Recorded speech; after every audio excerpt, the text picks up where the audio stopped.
ದುಡ್ಡೇನ್ ಸ್ವಾಮಿ ತಲೆ ಎಡ್ಕೋ ಸಂಪಾದನೆ ಮಾಡ್ತಾರೆ. ಜನರನ್ನ ಜಾಗೃತರನ್ನಾಗಿ ಮಾಡೋದು ಅದೇ ನಮ್ಮ ಉದ್ದೇಶ. ಇನ್ನೂ ಹೆಚ್ಚಿನ ವಿಡಿಯೋಗಳಿಗಾಗಿ ದಯವಿಟ್ಟು ನಮ್ಮ ಲೋಕಲ್ ಬ್ರ್ಯಾಂಡ್ ಯೂಟ್ಯೂಬ್ ಚಾನಲ್ ಅನ್ನು ಲೈಕ್ ಮಾಡಿ, ಶೇರ್ ಮಾಡಿ, ಸಬ್ಸ್ಕ್ರೈಬ್ ಮಾಡಿ. ಬ್ರೇಕಿಂಗ್ ನ್ಯೂಸ್ ಬಾರಿಸ್ಕೊಳ್ಳೋ ಥರ ಚಂದನ್ ಶೆಟ್ಟಿ, ನಿವೇದಿತಾ ಗೌಡ ಇಬ್ಬರೂ ಒಬ್ಬೊಬ್ರಿಗೆ ಒಪ್ಕೊಂಡು ಡೇವರ್ಸ್ ತಗೊಂಡವ್ರೆ.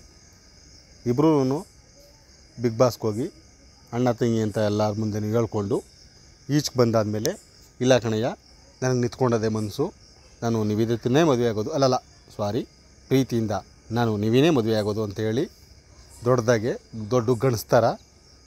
ದಸರಾ ಫೆಸ್ಟಿವಲಲ್ಲಿ ಯುವ ದಸರಾ ನಡಿಬೇಕಾದ್ರೆ ಸ್ಟೇಜ್ ಮೇಲೆ ಹೋಗಿ ನಾನು ಈ ಸೀಮೆ ಸಾಥು ಅಲ್ಲ ಅವಳ ಹೆಸರೇನಪ್ಪ, ನಿವೇದಿತನ ಮನಸಾರೆ ಪೂರ್ತಿನ ಇಡೀ ದೇಹದಲ್ಲಿರೋಂಥ ಎಲ್ಲ ಪ್ರತಿಯೊಂದು ನರನಾಡಿಗಳೆಲ್ಲ ಅವಳನ್ನ ತುಂಬ ಇಷ್ಟಪಡ್ತವೆ ಅಂತ ಹೇಳಿದಂತಹ ಚಂದನ್ ಶೆಟ್ಟಿ ಅದೇ ತಿಂಗಳಲ್ಲಿ ಕರ್ಕೋಗಿ ಮದುವೆ ಆಯ್ತಾನೆ. ಎಲ್ಲಿಗೆ ಅಂತ ಕೇಳಬೇಡ್ರಿ, ಯಾವುದೋ ಒಂದಿಲ್ಲೋ ಅಂತ ಆಯಿತು ಮದುವೆ. ತದನಂತರ ಸ್ವಲ್ಪ ದಿನಗಳ ನಂತರ ಮನಸ್ಪೂರ್ತಿಯಾಗಿ ಎಷ್ಟು ಬೇಕೋ ಅಷ್ಟು ಪ್ರೀತಿ ಮಾಡಿ, ಲವ್ ಮಾಡಿ ಎಲ್ಲ ಆದಮೇಲೆ ಇವಾಗ ನನಗೆ ಸಾಕು ಕಣಪ್ಪ,